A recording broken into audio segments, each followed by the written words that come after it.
There are 4 sucky things about digital nomad life that you should know before diving in and getting blindsided. But you know, guys, there is also some tricks to avoid these sucky things. In this video, we'll cover them both. Let's roll the intro.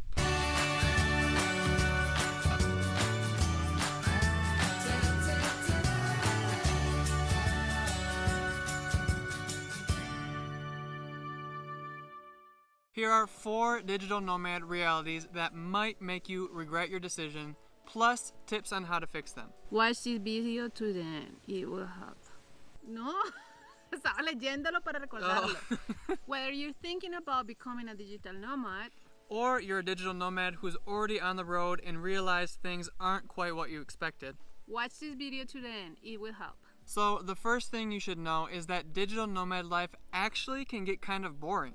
Okay, guys, so the purpose of becoming a digital nomad, the main one is escape boredom and, routine. But you can also get bored traveling. Yeah, it's true. A lot of people think that becoming a digital nomad will be some kind of non-stop adventure, and the truth is when you're able to travel and see things constantly, one after the other, you actually get bored of travel. Like for us, just a couple months ago, we were traveling around the US in our van and going to all the national parks, seeing these amazing mountains and waterfalls in each place. And after a couple weeks of seeing a new amazing mountains every single day, it just gets old and you lose the excitement. Let me clear something. It's not that you get bored traveling. It's that you just are not as excited as before. Yeah, you kind of lose that special charm that you get when you first explore a new place. And also the other is true with work. If you're working too much, you might have traveled all the way to the other side of the world and you're working all the time. And if it's not something that you enjoy, you might get bored of that as well. There is a way to fix both of these problems, and that is to use your freedom. Yeah, after a while, you may notice that you're not enjoying travel quite as much as you were before, and when that happens, it's time to slow down. The cool thing about digital nomad life is you have a choice. You can continue traveling fast if you want, but you can also decide to slow down if you want. And the same is true if you're getting sick of the work that you're doing. If you feel stressed and you're not enjoying it anymore, you can stop and take a break and go for a short trip and renew your energy. So if you become a digital nomad, don't be surprised if you go through periods of boredom. This is normal and you can fix it. Okay, guys, the second thing you need to be prepared for is you're going to miss important dates.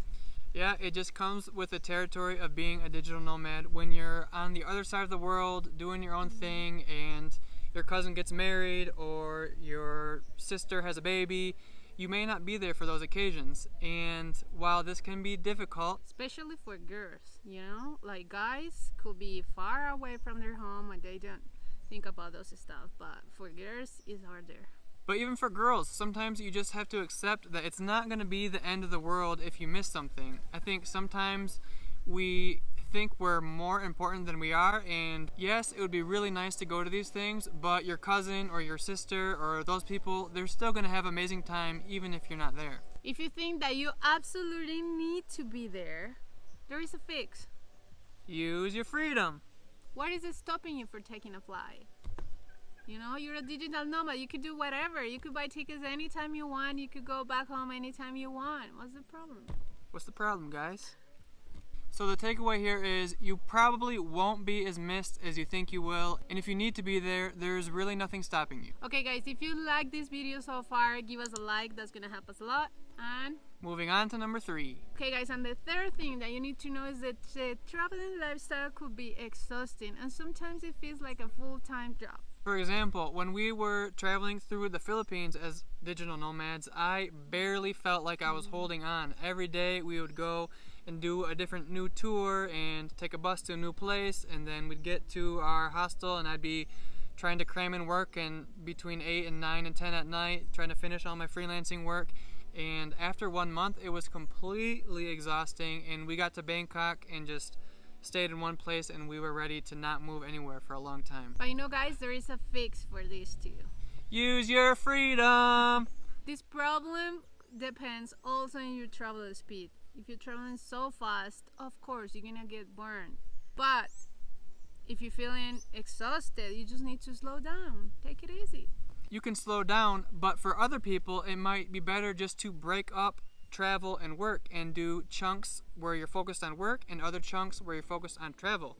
For example, in the van, it was very hard to work, so we were focused on travel.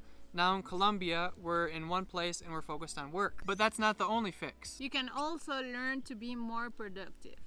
If you develop strategies to get more things done in less time, you'll be able to enjoy digital nomad life more. One way is to use productivity hacks, and I made a video of my best productivity hacks up here. The second way is to use productivity tools. Yeah, nowadays technology can make your work so much faster. Instead of trying to do everything manually all by yourself, there's different ways to automate your business. There's different ways to speed up your work process, your travel process, and the kicker is a lot of these things are free or super cheap. And actually put together a toolkit of over 200 different tools that'll make digital nomad life easier, and I'll link to that below as well. It's getting hot in here. It's getting hot in here, so take off all your clothes. I am getting so hot. Next one. The fourth thing that you need to know before becoming a digital nomad is it's hard to give 100% to anything. When you're trying to balance work and travel, you can never give 100% to each one. While you're out exploring and traveling and doing tours, you're always going to be thinking about the work you still have to get done. And when you're in your hotel room or Airbnb or whatever working, you're always going to be thinking about all the activities that you need to do before you leave. For some people, it's easy to turn things on, off. For some people, it's easier to separate their life. Yeah, some people it's easier to turn things off. When they're traveling, they can block out all their work, and when they're working, they can block out all their travel.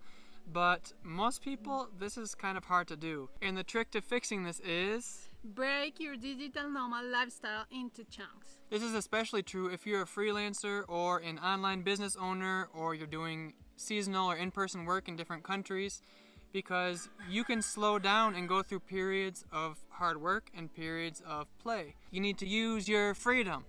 But on the other hand, if you're a remote worker, this can be a little bit more difficult because obviously you have to report to your boss every day. But on the other hand, most remote workers doesn't have this problem because they can just click on and click out.